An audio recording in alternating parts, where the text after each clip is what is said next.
السلام عليكم ورحمة الله وبركاته. أهلا كل حبايبي، أنا رفيدة ممدوح. دي كانت أكلك على قدك. هنعمل البيتزا النهاردة باللحمة المفرومة بالدقيق العادي، دقيق الغلة أو دقيق متعدد الاستعمالات.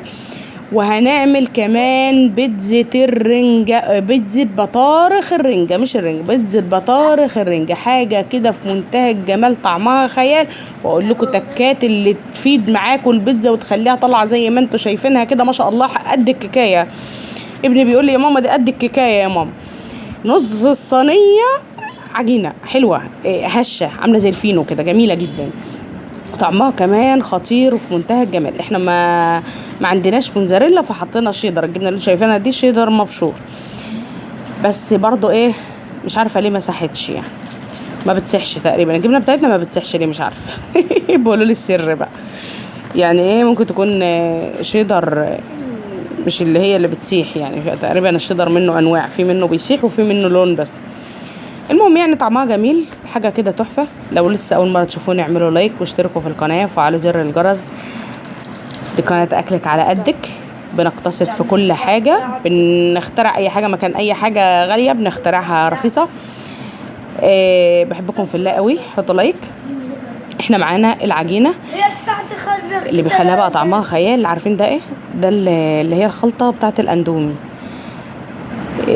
الخلطه اللي بتيجي مع الكيس الاندومي دي، فحطيتها في قلب العجينه كده، ادتها طعم وحاجه حلوه. يعني معانا مثلا كوبايتين دقيق، تمام. حطينا عليهم معلقه خميره، تمام.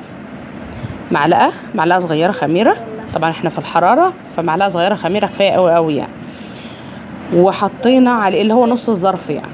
وحطينا كمان حوالي ربع كوبايه من الزيت. يعني انا حطيت ربع كوبايه من الزيت. وبعجن بقى لحد ما تبقى عجينه بتلزق بس مش قوي، بتمسك في الايد بس مش قوي، بتمسك في الايد بس مش قوي.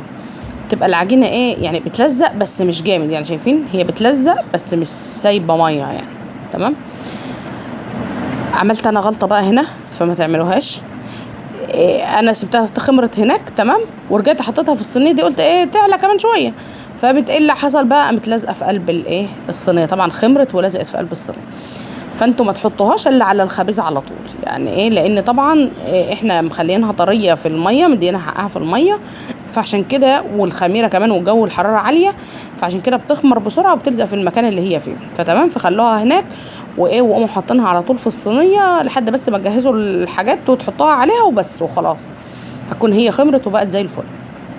دقيقتين بس كده ولا حاجه. بنجي مقطعين بقى طماطم.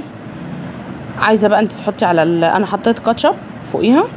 عايزين بقى تحطوا فلفل اسمر، كمون، ملح، حاجات على الطماطم. بس انا بصراحه ما حطيتش، اعتمدت على على حلاوه الكاتشب يعني ولونه. مش عارفه اتكلم. رجع البتاع،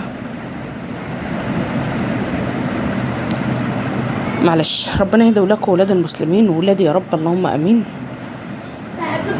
ادعوا دعوة كده بظهر الغيب ان ربنا يهدي ولادي، لان يعني الحمد لله، الحمد لله على قدر الله.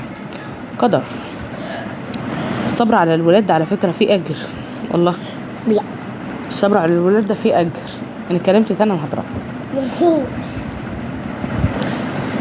ان احنا نصبر كده على الولاد والعصبية والكلام دون فيها اجر.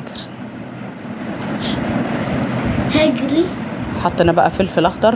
عايزه تحط فلفل حامي حطي. انا حاطه مقطع في قرن كده فلفل حامي في وسط الفلفل الاخضر ده. عندك فلفل احمر، اصفر، الوان. ده بلح بيحطها فوق.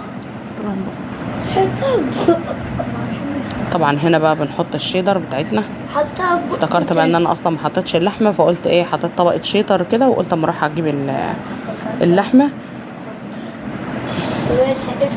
اهو بحط اللحمه.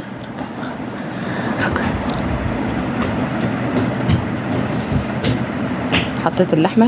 مش هقول لكم هي كانت لحمه كتيره، هي كانت حوالي معلقتين 3 لحمه كده. فقلنا نعمل بهم بيتزايه حلوه بطعم اللحمه. كانت لحمه مفرومه عليها بصل، لحمه عصاج يعني، عليها بصل وبتاع وفلفل وكده. حبينا نعمل صينيه عشاء حلوه كده جنب الاكل. فبصراحة يعني هي يومها كانت هي الاكل مش جنب الاكل. كفة الصينية بقى ما تخليش الحوافي مليانة حاجات. حط البيتزا في نص الصينية. ايه رأيكم في البيتزا بتاعتنا؟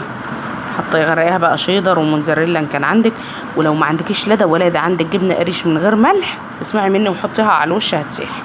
تمام. لو ما فيش شيدر وموتزاريلا وكلام من ده، الحاجات الغاليه دي احنا يعني ايه بنبتعد عنها، لان الحاجات اللي دلوقتي اسعارها ما شاء الله. وما تنسوش تعملوا لايك. هنا بقى احنا كده التانية دي جهزناها خلاص وحطيناها في قلب الفرن. تمام. لان انا قلت لكم العجين بيخمر بسرعه، احنا في الحراره والمطبخ بتاعنا ما شاء الله يعني فاضل له عود كبريت. المهم فاحنا ايه كان عندنا الرنجايه دي كده في قلب الفريزر، فطلعتها خدت منها البطروخ وايه وقطعته حتت صغيره كده. وبقيت العجينه حسيت ان هي كتير على الصينيه، يعني العجينه اصلا كانت كتير على الصينيه. شلت حته في اللحوق اللي اكيد عندكم الطاسه دي في كل بيت، يعني لو ما عندكيش الطاسه دي اراهنك انك ما عندكيش الطاسه دي. لو عندك الطاسه دي اكتبي لي في التعليقات انك عندك طاسه زي دي. دي طاسه المهمات الصعبه اللي بنقلي ونحرق ونعمل فيها. حطينا بقى حته العجينه كده بس عشان تبقى على قدها، وايه وحطينا عليها حتت الرنجه وفلفل برده وطماطم وكلفناها ومية مية. وحاولي تضغطي عليها بس مش قوي، ما تضغطيش قوي يعني ما تغرزيش الحاجه لتحت. طعمها جميل جدا، اكنك بصي اكنك بتغمسي كده بالبطارخ، بجد مديالها طعم تحفه. واحنا اصلا الناس اللي بتحب الرنجه، وطبعا ما تحطيش ملح. بصي احنا معتمدين على الجبنه ما نحطش ملح خالص. احنا طبعا حطينا حبه ملح في العجينه وحبه سكر. نسيت اقول لكم العجينه فيها سكر وخميره، معلقه سكر مثلا ومعلقه خميره وايه وبتاع حوالي نص معلقه ملح. وحطينا بقى كده وعملناها، شايفين تحفه تحفه تحفه تحفه. طبعا اعتمدنا على ملح الكاتشب اللي فيه اهو. لما طلعت دخلناها على درجه حراره الفرن، درجه حرارته 180، فرن سخن عالي، النار بتاعته عاليه. خدت حوالي ربع ساعه بالظبط.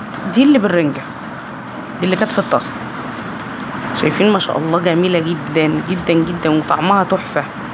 هي بس الحاجه الوحيده اللي ما حصلتش ان الجبنه ما ساحتش، يعني ده الحاجه الوحيده اللي يعني اللي فيها ايه مش عارفه ليه بقى ما ساحتش، يعني بس عشان حاطه شيدر بس ما كنتش حاطه موتزاريلا ولا حاجه يعني. فهو زي ما انتم شايفين البيتزا حاجه كده تحفه من الاخر.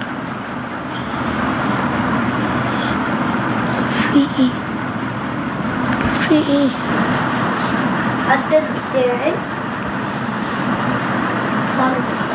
البيتزا بصي ولا افخم من المحلات، يعني بيتزايه صغيره زي اللي انتوا شايفينها دي، مش هقول لكم كبيره، بيتزايه صغيره زي اللي انتوا شايفينها دي على الاقل ب50 جنيه دلوقتي، والكبيره ما شاء الله يعني بتعدي ال70 وال80. قومي اعمليها في البيت، ده كوبايتين دقيق والحاجات اللي عليها كلها من عندك، طماطم وفلفل وخيار وحتى لو اشتريتي جبنه موتزاريلا من بره ولا كده اشتري كيس من ابو 20 جنيه الضعيف دون، هتعمل لك البيتزايه وهتبقى زي الفل. شايفين بقول لكم شايفين طراوتها جميله جدا. كل ما خليتي العجينه طريه في ايديكي مش يابسه مش ناشفه، كل ما طلعت البيتزا انجح ما يكون.